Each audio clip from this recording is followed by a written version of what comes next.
امریکہ، ایک ایسا ملک جہاں دنیا کے ہر خطے سے آئے ہوئے لوگ آپ کو زندگی گزارتے نظر آئیں گے۔ امریکہ میں لاکھوں پاکستانی بھی بطور امریکی شہری زندگی بسر کر رہے ہیں اور مختلف شعبوں سے منسلک ہیں۔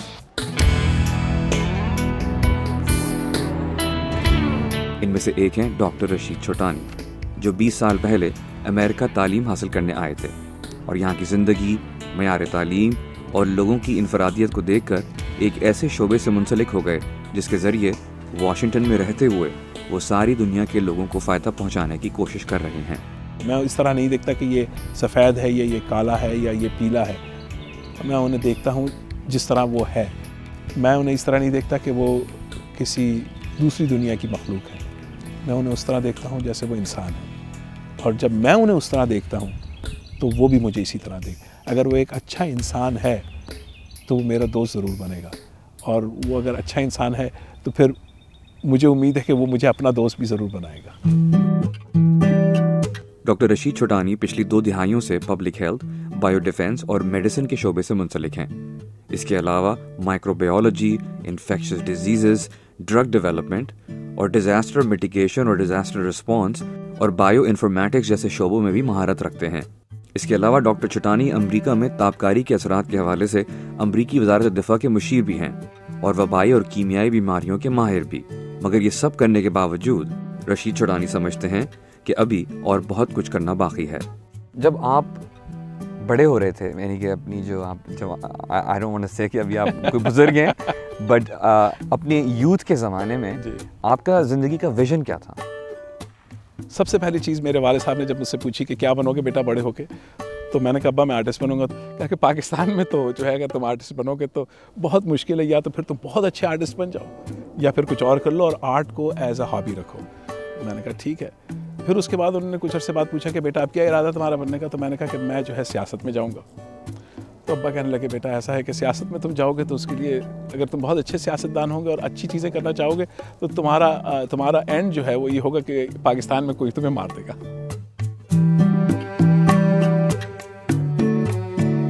ڈاکٹر رشید چھوٹانی کے والد بھی ایک ڈاکٹر تھے اور ایک لمبے عرصے تک کراچی کے سیمنٹ ہاسپٹل سے منسلک رہے، جو اب کھارادھر جنرل ہاسپٹل کے نام سے جانا جاتا ہے اور پاکستان کے سب سے پرانے ہسپتالوں میں سے ایک ہے۔ ڈاکٹر چھوٹانی کے والد ہی ان کا رول ماڈل ہیں۔ تو ابا کہنے لگے تم ایسا کیوں نہیں کرتے کہ کوئی ہنر حاصل کر لو، ہنر حاصل کرنے کے بعد پھر تم بے شک آرٹسٹ بن جاؤ یا سیاست میں چلے جاؤ یا تمہیں جو کرنا ہے کرو، لیکن کوئی ایسی چیز ہو تمہارے پاس، کوئی ایسی سند ہو جس کے بیسس پہ تم اپنے خاندان کا پیٹ پال سکو، literally that's what he meant, کہ ان کا خیال رکھ سکو کہ کہیں پر بھی دنیا میں تم جاؤ تو کوئی نہ کوئی تم کام کر سکو جس سے تم ایک ایمانداری سے روزی کما سکو۔ تو اس وجہ سے میں اپنے پروفیشن میں الٹیمیٹلی میڈیسن میں گیا اور پبلک ہیلتھ میں گیا، پھر اس کے بعد بائیو میڈیکل انفارمیٹکس میں چلا گیا، پھر اس کے بعد کیمیکل بایولوجیکل ڈیفینس کے اندر چلا گیا یو ایس کے۔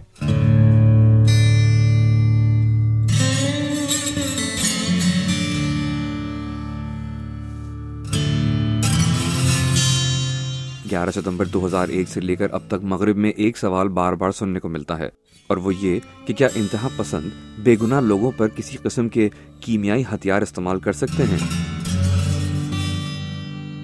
اور اگر ایسا ممکن ہے تو وہ کون سی تدابیر ہیں جن کی مدد سے معصوم جانیں بچائی جا سکتی ہیں؟ ایک وقت ایسا آیا کہ جو امریکہ میں ایک بڑی پرابلم تھی کہ ڈر تھا کہ کوئی بایولوجیکل اٹیک کرے گا یا کیمیکل اٹیک کر دے گا یونائٹڈ اسٹیٹس میں۔ تو اس وقت مجھے ایک اپرچونٹی ملی، چونکہ میں پڑھ چکا تھا یہ تمام چیزیں، مجھے ایک اپرچونٹی ملی کہ میں جو ہے کچھ ایسی انٹرونشنز، میڈیکل انٹرونشنز پہ کام کروں جس کی وجہ سے اگر کوئی اٹیک ہو تو وہ اٹیک ناکامیاب ہو، تو یہ کہ ہیومن لائف، جو زندگی جو ہے وہ ہم محفوظ رکھ سکیں۔ ایک ڈاکٹر کی حیثیت سے رشید چھوٹانی کے لیے زندگی کی قیمت اور اہمیت بہت زیادہ ہے، چاہے وہ زندگی کسی کی بھی ہو۔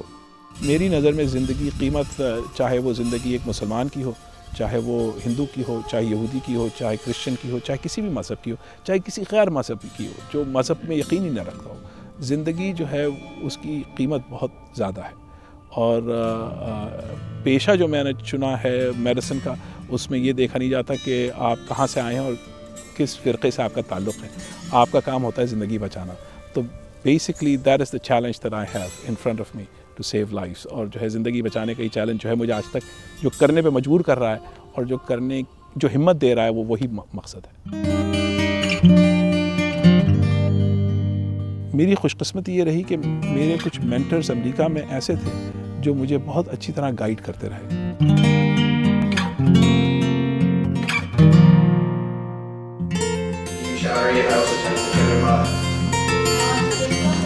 کیونکہ ڈاکٹر چوٹانی اور ان کے خاندان کو پاکستان چھوڑے ایک لمبا عرصہ ہو چکا ہے، اسی لیے یہ کہتے ہیں کہ اب امریکہ ان کا دوسرا گھر بن چکا ہے اور پاکستان اور امریکہ کے بیچ جو کچھ بھی ہوتا ہے اس سے ان کا اور ان کے خاندان کا ایک براہ راست تعلق ہے.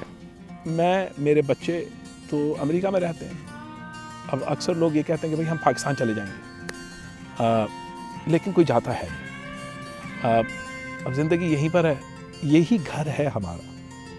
اس گھر کو خوبصورت بنانا اتنا ہی ہمارا کام ہے جتنا کہ جو یہاں پہ پیدا ہوا تھا، جس کو ہم کہتے ہیں امریکن. ہم کہتے ہیں میں نہیں، ہم سب کو امریکن کہتے ہیں. جو رہتا ہے I am first an American because I have adapted this country to be my nation now. Yes I have Pakistani blood in me. I am a Muslim, but above and beyond, from a country's perspective, I consider myself an American. And I hope that جو تمام لوگ جن سے جو لوگ امریکہ میں رہتے ہیں وہ اپنے آپ کو امریکن سمجھیں. کیونکہ وہ مسئلہ یہ ہو جاتا ہے کہ جب ہم محفل میں بیٹھے ہوتے ہیں وہ کہتے ہیں یار دیکھو امریکنس نے یہ کیا. تو میں ان سے کہتا ہوں یار آپ کہہ رہے ہیں کہ امریکنس نے یہ کیا، تو آپ کیا ہیں؟ پاسپورٹ کون سا ہے آپ کے پاس؟ باوجود اس کے کہ ڈاکٹر رشید چوٹانی کا گھر اب امریکہ ہے، مگر بقول ان کے اس کا ہرگز یہ مطلب نہیں کہ وہ پاکستان کو بھول چکے ہیں. اگر ہم امریکن بن کے سوچتے ہیں تو اگر کوئی ناانصافی مسلمانوں کے ساتھ ہو رہی ہے یا پاکستانی امریکنز کے ساتھ ہو رہی ہے یا پاکستان کے ساتھ ہو رہی ہے، تو as Americans, as taxpayers we can stand up اور ہم اس کے خلاف ایسے کام کر سکتے ہیں، یعنی کہ جو لیگل طریقے سے ہم اس پرابلم کو اپروچ کر کے اس کو صحیح کر سکتے ہیں. زندگی میں صرف ذہین ہونا ہی کافی نہیں. ڈاکٹر چوٹانی کا یہ بھی کہنا ہے کہ ہر انسان کو ذہانت کے ساتھ ساتھ ایک ایسے مینٹور یا استاد کی ضرورت ہوتی ہے جو ایک پیشہ ورانہ زندگی میں کامیابی حاصل کرنے کے لیے آپ کی مدد کرتا ہے. میں اللہ تعالیٰ کا بہت شکر گزار ہوں کہ یہ اپرچونیٹیز مجھے ملی، چونکہ بہت ذہین لوگوں کی دنیا میں کمی نہیں، لیکن بعض اوقات ذہین لوگوں کو وہ اپرچونیٹی نہیں ملتی ہے، وہ اپرچونیٹی مس کر جاتے ہیں. میری خوش قسمتی یہ رہی کہ میرے کچھ مینٹرز امریکہ میں ایسے تھے جو مجھے بہت اچھی طرح گائیڈ کرتے رہے. ان میں سے ایک مینٹر جو اب بھی مجھے گائیڈ کرتا ہے اس کا نام ہے doctor D A Henderson. Doctor D A Henderson ایک امریکی ڈاکٹر اور سائنسدان ہیں جنہوں نے امریکہ کا پہلا بایو ڈیفنس پروگرام تشکیل دیا تھا اور جنہوں نے رشید چوٹانی کی امریکہ میں اس وقت مدد کی جب ڈاکٹر چوٹانی کے پاس نہ تو کوئی نوکری تھی اور نہ ہی کوئی رہنما. ڈی اے ہینڈرسن وہ شخص ہے کہ جس نے پوری دنیا سے ایک ہی بیماری آج تک دنیا سے ختم ہو سکی ہے، وہ ہے اسمال پاکس. اور D A Henderson was the guy responsible for eradicating smallpox from this world. اس کے بعد وہ اسکول آف پبلک ہیلتھ کا ڈین بھی رہ چکا ہے. And multiple other things. He was the guy who developed the Office of Homeland Security, which became the Department of Homeland Security at one point.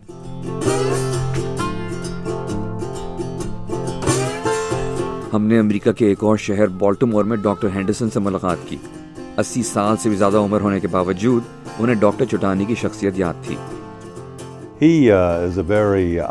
ایک ولولہ انگیز شخص ہیں اور میں سمجھتا ہوں کہ وہ پرکشش شخصیت کے مالک ہیں. وہ ان سب لوگوں کی حوصلہ افزائی کرتے ہیں جن سے ان کا رابطہ ہوتا ہے. ڈاکٹر ہینڈرسن بتاتے ہیں کہ رشید چوٹانی کی سب سے منفرد بات اچھے سوالات پوچھنے کی تھی. I had been at the White House and then on to میں اس وقت وائٹ ہاؤس کے لیے کام کر رہا تھا اور واپس جانس ہاپکنس یونیورسٹی آیا تھا کیونکہ ہم اس دوران صحت عامہ کے حوالے سے دنیا میں پائی جانے والی مختلف بیماریوں پر کام کرنا چاہ رہے تھے. اور پھر میری ملاقات ان سے ہو گئی اور مجھے نظر آ گیا تھا کہ ان کے پاس بہت سے سوالات تھے جن پر یہ تحقیق کر رہے تھے اور ان کے سوالات نے مجھے بہت متاثر کیا. It's very engaging.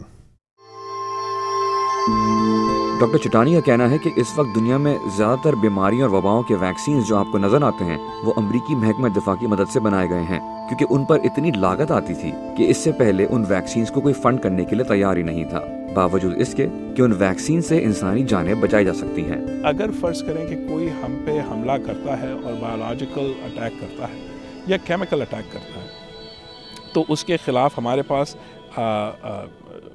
Medical interventions ہیں یا نہیں. وہ میڈیکل انٹرونشنز ویکسینز ہوتی ہیں، میڈیکیشنز، ڈرگز ہوتی ہیں، اور ان کو آئیڈینٹیفائی کرنا ہوتا ہے تو اس کے لیے ڈائگنوسس کی ضرورت ہوتی ہے. تو ریئل ٹائم ڈائگنوسس ہونی چاہیے تاکہ very quickly you can identify the problem. یہ تمام چیزیں جو ہیں وہ ایک پبلک ہیلتھ اینگل بھی رکھتی ہیں. چونکہ میرا تعلق پبلک ہیلتھ سے بھی ہے تو یہ سائنس جو ڈیولپ ہوتی ہے یہ پھر ٹرانزیشن کر جاتی ہے ایڈوانس سائنسز کے اندر انٹو پبلک ہیلتھ، اور وہ تمام لوگوں کا جو ہے وہ فائدہ کرتی ہے. تو بڑی اپرچونیٹیز ہیں یہاں پہ سائنس کو آگے بڑھانے کی اور ایک نئی طرف لے جانے کی. And that's what I like to do. زندگی جو ہے وہ ریمبو کی مووی نہیں ہے، یا زندگی کوئی جو انڈین موویز ہم دیکھتے ہیں میں بھی بڑے شوق سے دیکھتا ہوں وہ نہیں ہے.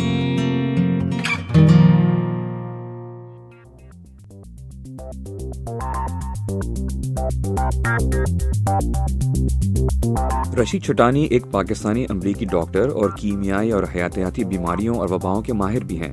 میں نے ان سے جاننے کی کوشش کی کہ اگر کوئی انتہا پسند کسی ملک پر کوئی کیمیائی یا حیاتیاتی ہتھیار سے حملہ کرتا ہے تو ہنگامی صورتحال میں ہم اس خطرے کا اندازہ کیسے لگا سکیں گے جو ہمیں عام آنکھ سے نظر نہیں آ سکتا. کیا ایسا ہو سکتا ہے کہ ہم فزیشنز کے علاوہ کوئی ایسا طریقہ کار ہو سکتا ہے کہ ہم ڈیٹا اکٹھا کریں اور اس ڈیٹے کی بنسبت ہم سگنلز ایلیسٹ کریں اور دکھا سکیں کہ کوئی ایک الارم جو ہے وہ گھنٹی بج جائے اگر کوئی بایو ٹیرر ایگزیکٹلی آئے. میں اگر بیمار ہوتا ہوں اور چونکہ تمام بایو ٹیررزم ایجنٹ جو ہوتے ہیں وہ انفلوئنزا کی طرح مینیفیسٹ کرتے ہیں، ان کا ایک مینیفیسٹیشن ہے، کولڈ ہوتا ہے، نزلہ زکام ہوتا ہے، تو لوگ یہ سمجھیں گے نزلہ زکام ہے تو وہ جا کے جو ہے وہ اوور دا کاؤنٹر میڈیکیشنس لیں گے. چونکہ انفلوئنزا کی سرویلنس نہیں ہوتی، ایکٹیو سرویلنس نہیں ہوتی کہیں پر بھی، تو میں نے کہا کہ انفلوئنزا کی ایکٹیو سرویلنس کر کے دیکھتے ہیں کہ بھائی انفلوئنزا کس طرح پراپیگیٹ کرتی ہے دنیا میں. تو اس کے لیے اوور دا کاؤنٹر سیلز ہوتی ہے. پھر آپ جا کے ہاسپٹل کے اندر دیکھتے ہیں کہ لوگوں کو پھر میں نے ڈیفینیشنز کچھ بنائی، بیماریاں جو ہیں ان کو ہم لیبل کرتے ہیں ان دا ہاسپٹل اور ان دا کلینک، تو ان کے بیسس پہ میں نے کچھ ڈیفینیشنز بنائی اور ان تمام چیزوں کو پھر اسکول ایبسنٹیزم، بچے اسکول سے بھائی اگر بیمار ہیں تو نہیں جا سکیں گے، وہ ہو گیا.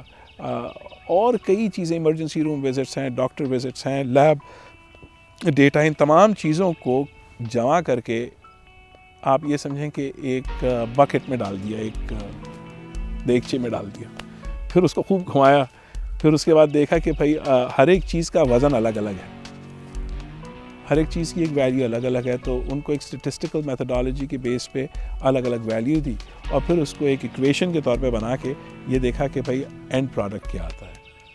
اور پھر یہ دیکھا کہ جو تمام بری بیماریاں ہیں جو بایولوجیکل تھریٹ ایجنٹس ہیں وہ کس طرح جو ہے پراپگیٹ کرتی ہیں، ہسٹورکلی کس طرح پراپگیٹ کی ہیں، اور ان کو دیکھ کے پھر یہ کہا کہ بھائی اگر وہ اس طرح پراپگیٹ کرتی ہے اور فلو اس طرح پراپگیٹ کرتا ہے تو ہم اسے کس طرح ڈسٹنگوش ایک دوسرے سے کر سکتے ہیں. امریکی ریاست میریلینڈ کے رکن کانگریس جان ساربینز ڈاکٹر چٹانی کے پرانے دوست ہیں، کیونکہ جان ساربینز کے والدین بھی گریس سے امریکہ ہجرت کر کے آئے تھے، اسی لیے دونوں میں دوستی گہری ہوتی چلی گئی.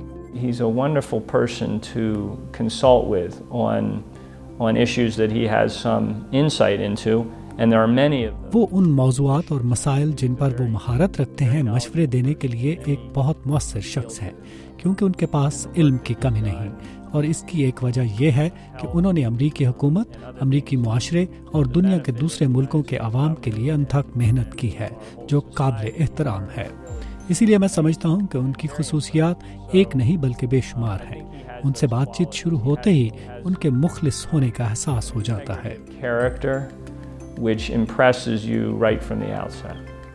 کانگریسمین جان ساربینز کہتے ہیں کہ ڈاکٹر چٹانی کے دوست آپ کو ہر حلقے میں ملیں گے، اور اس کی ایک وجہ رشید چٹانی کا اپنے پیشے سے لگن اور برادری کے ہر فرد کے ساتھ احترام اور عزت سے پیش آنا ہے. He really reaches out broadly to وہ برادری کے ہر شخص کے ساتھ رابطے میں رہتے ہیں کیونکہ وہ حقیقی طور پر دوسروں کے مسائل اور مشکلات کے بارے میں سننا چاہتے ہیں اور اس میں دلچسپی رکھتے ہیں کہ آپ کی زندگی یا کمیونٹی میں کیا ہو رہا ہے. اس سے آپ کو یہ احساس ہوتا ہے کہ وہ بات چیت کے ذریعے آپ کے ساتھ ایک مستقل رشتہ قائم کرنا چاہتے ہیں، نہ کہ صرف وقتی تعلقات. اور میرے لیے یہ ایک اثاثہ ہے اور آپ کے کردار کی ایک علامت بھی. اسی لیے ان کے دوست آپ کو ہر حلقے میں ملیں گے جو ان کی صحیح معنوں میں بہت عزت کرتے ہیں، اور میرا شمار بھی ان کے دل سے احترام کرنے والوں میں ہوتا ہے. for him, and I count myself among those people. Doctor Rashid Chhatani کو قدرتی آفات کے دوران دنیا کے مختلف ممالک میں کام کرنے کا بھی موقع ملا، جیسے انڈونیشیا، ازبیکستان، پاکستان اور سری لنکا. کیونکہ بقول ڈاکٹر چھٹانی کے قدرتی آفات کے دوران انہیں مسلمان رضاکار کم نظر آتے تھے. وہ سمجھتے ہیں کہ جب کبھی بھی کہیں پر بھی کوئی قدرتی آفت آتی ہے تو وہ مسلمان جو دنیا کے دوسرے ملکوں میں متاثرین کی امداد کر سکتے ہیں، وہ کسی کی مدد کرنے سے کبھی نہ گھبرائیں، چاہے اس انسان کا مذہب یا ثقافت آپ سے کتنی ہی مختلف کیوں نہ ہو. زندگی جو ہے وہ ریمبو کی مووی نہیں ہے، یا زندگی کوئی جو انڈین موویز ہم دیکھتے ہیں، میں بھی بڑے شوق سے دیکھتا ہوں، وہ نہیں ہے کہ کسی کے ساتھ کوئی غلط ہو یا انجسٹ چیز ہو اور وہ ایک بندوق اٹھا لے اور وہ باہر نکل جائے اور لوگوں پہ اٹیک کرے، اور آخر میں جو ہے وہ خوشی خوشی ایک خوبصورت لڑکی کے ساتھ شادی کر کے جو بھی ہے وہ سن سیٹ میں واک کرتا ہوا چلا جائے. اصل زندگی میں یہ نہیں ہوتا. اصل زندگی کے اندر اگر آپ اس قسم کی حرکتیں کرتے ہیں تو اس کا رزلٹ بہت برا ہوتا ہے. اور اگر میں پاکستان میں دیکھوں تو جو مجھے سب سے زیادہ تکلیف ہوتی ہے وہ یہ کہ جو نوجوان ہیں وہ کئی وجوہات ہیں ان کے ایکشنز کی اور جس طرح وہ ریئیکٹ کرتے ہیں سچویشنز کے اوپر، لیکن جو سب سے جو تکلیف دہ چیز ہے کہ وہ وائلنس کو بہت آسانی سے یوز کرتے ہیں، اور زندگی کی قیمت جو ہے یا ویلیو جسے کہا جاتا ہے وہ بہت کم ہو گئی ہے. لوگ نوجوان ایک دوسروں کو مار دیتے ہیں صرف اس بات پہ کہ کسی نے کسی کو گالی دے دی ہے، کسی نے کسی کی طرف بری طرح دیکھ لیا. ہم سیاست کی بات نہیں کر رہے، ہم ایک سوسائٹی کی بات کر رہے ہیں جس کے اندر ایک عام آدمی چلتے پھرتے جاتے ہوئے اگر کوئی غلط حرکت کر دے تو اسے یہ اگر کوئی اس کے ساتھ غلط حرکت کرتا ہے تو اسے یہ ڈر لگتا ہے کہ وہ کچھ کہے. ایک شریف آدمی اگر وہ کچھ کہے بھی تو اسے یہ نہیں پتا کہ وہ جو سامنے والا آدمی ہے اس کے پاس یا بندوق ہے یا کیا ہے کہ وہ نکال کے اسے مار دے گا. روز وہاں پہ ہزاروں لوگوں کو لوٹا جاتا ہے اور نوجوان یہ کام کر رہے ہیں. اب حکومت کو یہ دیکھنا ہے کہ یہ تمام چیزیں کس طرح وجود میں آئیں اور کس طرح آگے بڑھ رہی ہیں. There has to be something underlying cause کیا ہے ان تمام پرابلمس کا. وہی سب سے بڑا انڈرلائنگ کاز تو میری نظر میں یہ ہے کہ وہاں پہ تعلیم کو سیریسلی نہیں لیا جاتا جس طرح یہاں پہ لیا جاتا ہے. دوسری چیز یہ، اور اس کی وجہ یہ کہ جن لوگوں نے تعلیم کو سیریسلی لیا وہ پاکستان میں تھے تو وہ کچھ کر نہیں سکے. انہیں جب تک تعلقات نہیں تھے تو جاب نہیں ملی. رشید چھٹانی کا ایک اور پیغام یہ ہے کہ اگر آپ کسی چیز پر یقین رکھتے ہیں اور اسے حاصل کرنا چاہتے ہیں تو کبھی بھی ہمت نہ ہاریں. ایک انسان کو اپنا دماغ بنانا ہے کہ بھائی مجھے کچھ کرنا ہے اور اس مشن میں محنت کرنی ہے اور وہ کر کے رہے گا. اگر اس کی کوشش رہی تو صحیح، ایمانداری سے، دیانتداری سے اگر وہ کوشش کرے گا تو ہمیشہ سکسیسفل رہے گا. Imran Siddiqui, Urdu VOA، Washington.